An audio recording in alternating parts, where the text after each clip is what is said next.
The Fractal Design Meshify case series is one of the best-selling and best-performing cases around.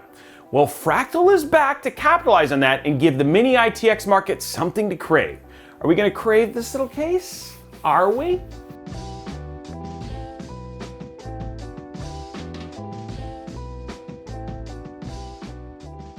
So, mini ITX users rejoice.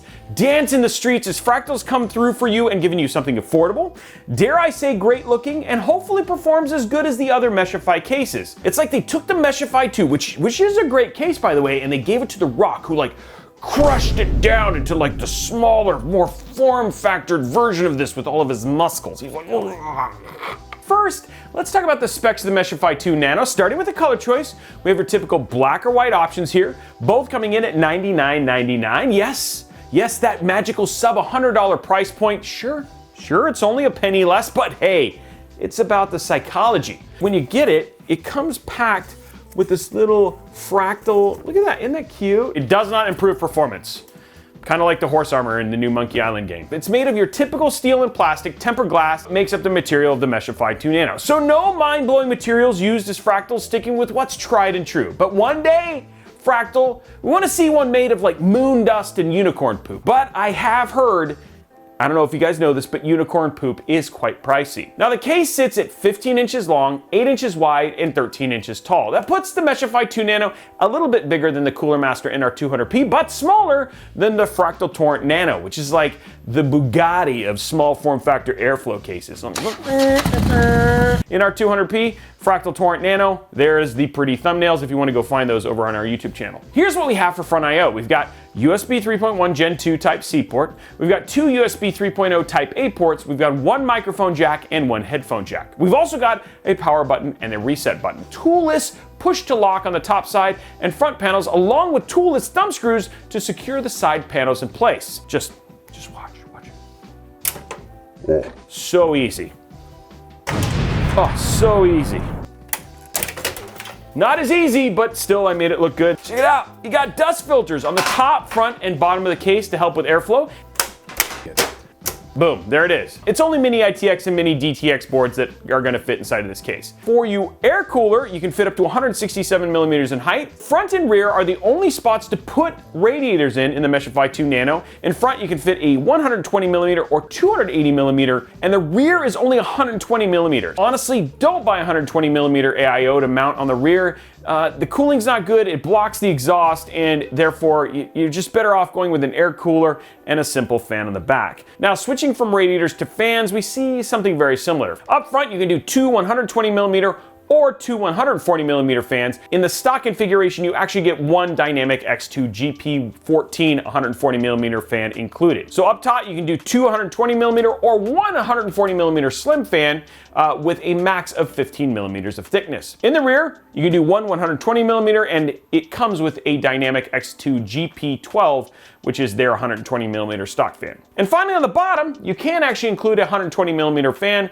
but it does require the removal of the HDD tray. Speaking of storage, the case comes with a 3.5 inch / 2.5 inch drive mount down below, which is also removable. You can also fit 3 more 2.5 inch SSDs with 2 mounts included. So taking off the side panel to access the cable management, you can see we have 15 to 25 millimeters of routing space, and we have something that makes Fractal one of my favorite manufacturers, and that's all these cable routing grommets. Look at all that cable management space, all those grommets. So while we're in the back of the case, just talking about it, lengthwise for PSUs, you've got 165 millimeters if you keep the hard drive tray in. If you choose to take that out, you can fit up to 200 millimeters in length for your PSU. So if you're sticking with your typical EVGA G5 or G6 series or the Corsair RM750 or 850 series, you're gonna be good to go either way. We have the GPU. This is a little bit tricky. You have 331 millimeters without a front fan and 306 millimeters with a front fan. That's your EVGA RTX 3080 for the Win 3, and for, another option, the Asus TUF RTX 3070 Ti.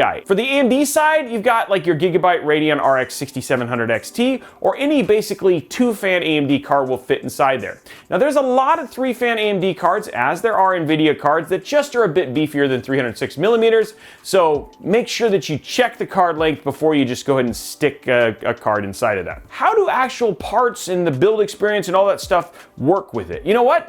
Well, why don't we put a build inside of it and let's see, shall we? So with the power of the internet magic, the build.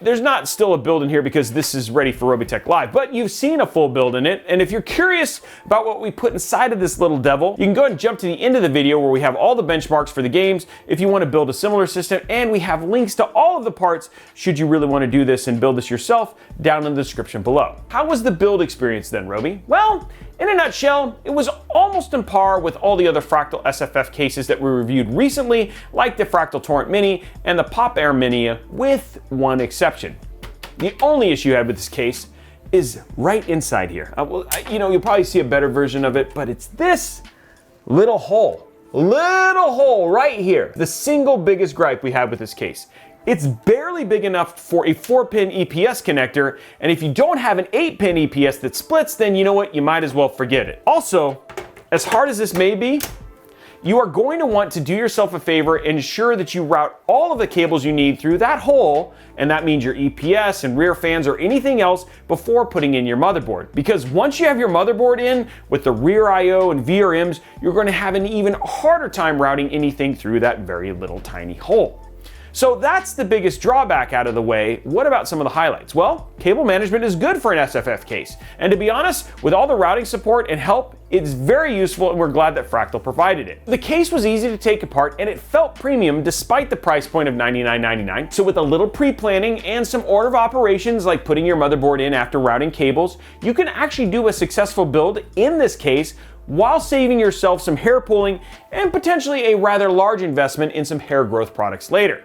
How are the thermals and performance in the case though? The 5800X at idle, just sitting there waiting to melt your face with all its awesome power, was waiting at a nice and moderate 32 degrees Celsius in the open case and stock, meaning no third fan at the front. In the closed case, it was sitting at 34 degrees. Now, if you add a third fan like we did with our Noctua fan, you can see that the idle temp dropped down to 31 in the closed case. So a noticeable difference. Now, we give our 5800X that face melting power and pump up the juice under load, we see things jump up to 87 degrees in the open case, and at stock, the closed case, we see things at a very warm 91. However, if you add that third fan, we see things coming down to a little bit more manageable 88 degrees in the closed case, and a happier SFF Fractal Meshify 2 build overall. Now for our RTX 3070 Ti, we have a similar story. At idle, things were good at 30 degrees in the open case, and they jump up to 33 in the closed case stock 2-fan configuration, and they drop back down to 30 when we added that third fan in the open fan slot. Now for the GPU under load, we see things pop up to 75 degrees in the open case and a warm but nothing to fret about 80 degrees in a stock closed case scenario. Now when we add the third fan in, again, we see a difference in temps when it pops down to 78. Along with our CPU friend, it's a much happier spot with cooler temps. Okay, so wrap it up, Robey. Looks like we can bring this whole thing home. The Fractal Meshify 2 Nano is a great entry for an SFF PC case at $99 USD.